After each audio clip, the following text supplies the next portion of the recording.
Hi, my name is Hannah, and today we are going to discuss a form of non-communication, specifically gestures.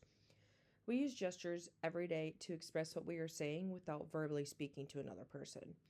Some examples of a gesture could be waving hi to somebody at the store or goodbye to your family when you're leaving, or even a more complex gesture, such as buying your significant other flowers after a fight instead of just saying the words, "I'm sorry." As evidence on the screen, the use of emojis can be used in person as a gesture to communicate. I am sure seeing some of these emojis, you could guess what they mean, right? These would be considered gestures as well. As I am a visual learner myself and I love examples to explain information, we will go over specific movie scenes that display a positive and negative form of gestures, along with examples of the type of gesture that it displays. The first example is the movie You've Got Mail. He displays a negative gesture as he is talking behind a screen. In this scenario, his gesture is not face to face, but we, the viewers, see what he's feeling as he's communicating. In this scene, he was discussing how he feels and appears stressed, figuring out how to discuss what he is feeling. And through his gesture of bringing his hand to his face and rubbing it, we can see that. He's also showing a furrowing of his brows. Showing of emotions is a huge way of communicating non-verbally about how we are feeling.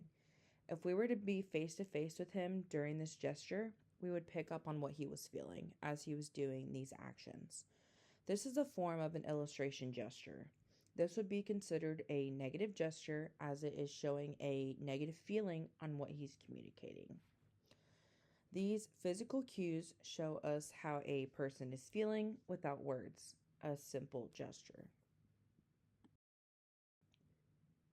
The second example would be in the movie of 7 Years in Tibet. This scene can display a positive gesture. Within this culture, bowing is a sign of respect for one of higher status. The gesture itself speaks as a form of respect without saying words like, "I respect you."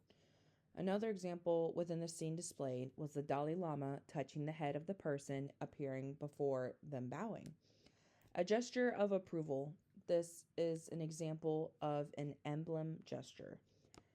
These would be considered positive as we know the characters involved are gesturing moves of positivity to one another.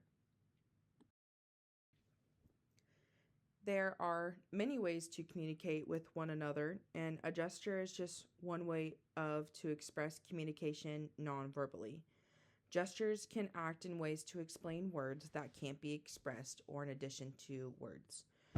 Some common gestures are used daily, as in waving "I'm sorry" to people when you cut them off in an intersection, or rubbing your hands on your face when you're stressed, as evidenced in the movie You've Got Mail. Depending on the situation, it can also be used culturally, like in 7 Years of Tibet, showing respect for their high power culture. Nonverbal communication is used more than verbal communication in many instances, and these are just some examples. Questions regarding sources can be found in Interpersonal Communications ebook by Floyd, and other descriptions and examples of the forms of gestures can also be found within the text if wanting more information. Thank you for watching.